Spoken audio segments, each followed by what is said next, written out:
farxad bay tahay maadaama aan hay dadkii aasaasay kooxda dawladda hoose kooxda gaashaan aad iyo aad baan u faraxsanahay saaxiibada maanta inaan ciyaar fiican wada ciyaarnay ciyaar taariikhi wada ciyaarnay ciyaartaas oo ku dhamaatay guul taariikhi iyo lameeloobaan kale ciyaaro badan wada ciyaarnay ciyaaro badan nasiib bay nooga yeesheen maanta laakiin waxa ahayd ciyaar ugu qiimaha badnayd inta ay ciyaaruhu socdeen kale ciyaaro badan aan yeelanay qaar saaxiibtimo far badan oo ka badanaba way jireen laakiin tan ayaa maanta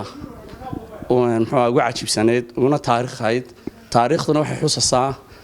marba taariikhdu way isdaba gurgurtaa way isbabadashaa laakiin maanta taariikhdu waxay ahayd wacdaro la yaab la dhacay kale anu waxaan u arkaa guul weyn oo ballaaran inay kooxdu gaadhay kale waa bilow horyaalku waa bilow ciyaaro waa bilow kale ciyaaro badan baa noo hadhay 17 ciyaarood baa noo hadhay insha Allah waxaan rajeynayaa kooxdu inay 17 ciyaaroodba inay guuleysato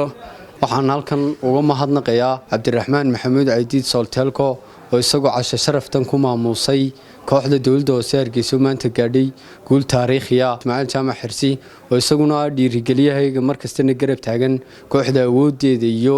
kartida maanta ka muuqatana waxaan ugu mahadnaqaynaa maayirka oo dhaqaale nala garab istaagay iyo gudoomiyaha cusub Ismaaciil Jaamac Xirsi Cagayare oo isaguna ninka ka dambeeyay guulahaygan waxa kale aan halkan uga hambalyeynaya kooxdii nala ciyaartay oo ciyaar fiican nala ciyaartay anu ayaan lahaan intii aan ku sugnaa kooxda dawladda hoose Hargeysa 2 kulan ayaan ka hor mid 8 kulan aan la ciyaarayay kooxda gaashaan 2 kulan baaban wada ciyaarnay labada kulanna waan ka guuleysanay kulan saaxiibtinimo iyo kii maanta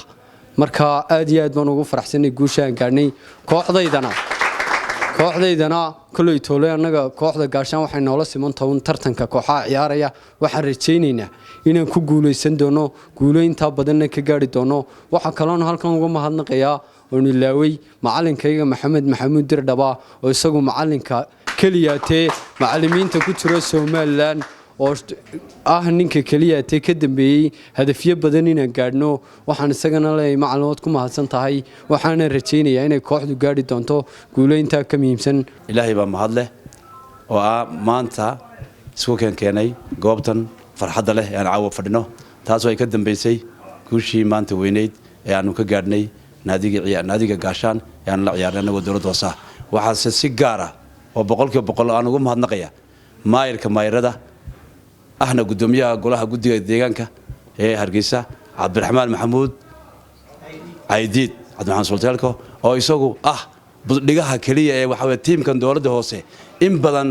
badan juhdi galiyay oo ugu talagalay inay waxa weeye kooxda heerkan iyo heerkan wanaagsan bay gaadho taas oo ay ka muuqato dhammaan dhalinyarada cusub iyo kuwii horeba moraalkooda iyo waxa weeye habka loo xanaanayo iyo sida loo daryeelay iyo sida la doonayo inay hadafkoodu ay mar walba waxa ay dawladda hoose ka go'an tahay mas'uuliyiintaasi in ay waxa weeye tiimkani waxa weeye heerka iyo heerkan wanaagsan ma gaadho waxa kale oo isna u mahadnaqayaa xildhibaanada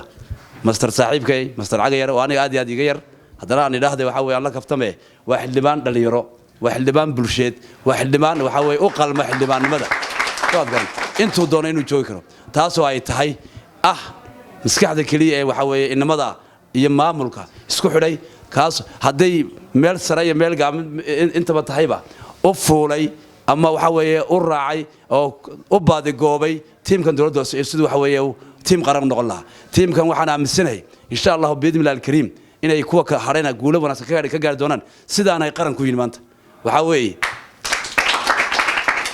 wax Ilaahay loo mahadiyo Ilaahay baa mahadda iska leh 100% Ilaahay baan u mahadnaqaynaa annaguna waxaan leeyahay dhalinyarada waxaan leeyahay jiro jooga Ilaahay cadowgiina waxa weeye idinka hoos mariyo waxaan leeyahay moraalkiina iyo niyadiina iyo sharaftiina karaamadiina Ilaahay kor ha u qaado